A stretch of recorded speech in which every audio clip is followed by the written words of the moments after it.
Dream interpretation is a very significant part of Jungian psychological work. So sometimes people say, really, what's the difference between a Jungian analyst and another therapist? And I mean, I think there are significant differences, but in a way they might be kind of subtle. Like if you come to see another therapist and then you come to see me, a lot's going to look the same. We're going to sit and we're going to talk. I'm going to listen. I'm going to reflect. But the thing that might be really, really different is I'll say, so what did you dream this week?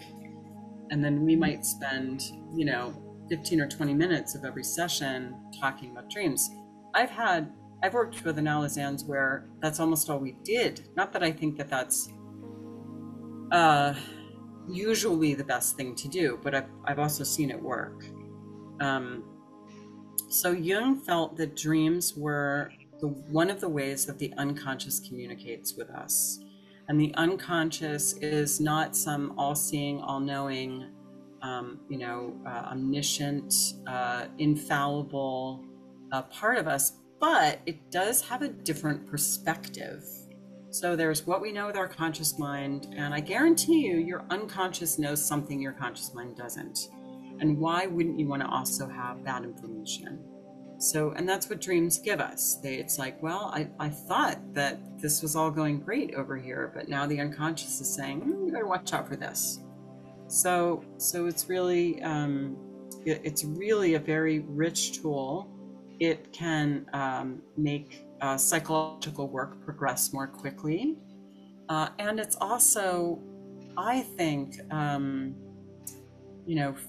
for me, it's almost like one of the most immediate ways to experience the spiritual aspect of things, because you're not, you are connecting with something when you get used to working with your dreams. You have this experience of knowing, I could not have come up with that. I could not, with my conscious mind, have come up with that. So there must be within me something like, I'm going to say, a higher intelligence. So, traditional cultures, almost all of them, believe that dreams are the way that, or dreams are messages from God. Most traditional cultures have some version of that belief. And they certainly are messages from what Jung called the self, which he sometimes referred to as the God within. So it's very profound to do dream work. And by the way, Deb and Joseph and I from the podcast are writing a book about dream interpretation. So you can also look out for that.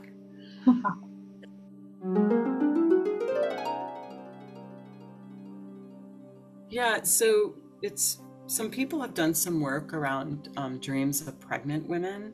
So that's an interesting thing, because the pregnancy almost kind of prepares you psychologically. And I think most women who are pregnant have dreams about the baby or have dreams about being a mother.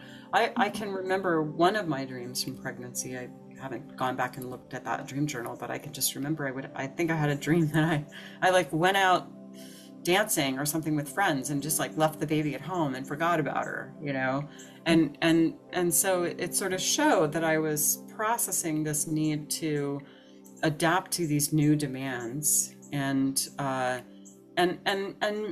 recognizing that there were things I was going to have to give up. So certainly some pregnancy dreams are much more profound than that one. That's just a kind of a quick off the cuff example. It is very common for mothers to dream about their children, and those dreams can both have a sort of special psychological significance for the mother, but they can also point to maybe problems in the relationship or kind of tip the mother off that there might be something going on that she didn't know about. So dreams can also reflect these subtle things that the unconscious picks up on about our outer environment. So not quite, sort of like a source of, obscure wisdom, but they can sometimes let us know about something that we picked up on an unconscious level, but we haven't really locked onto consciously.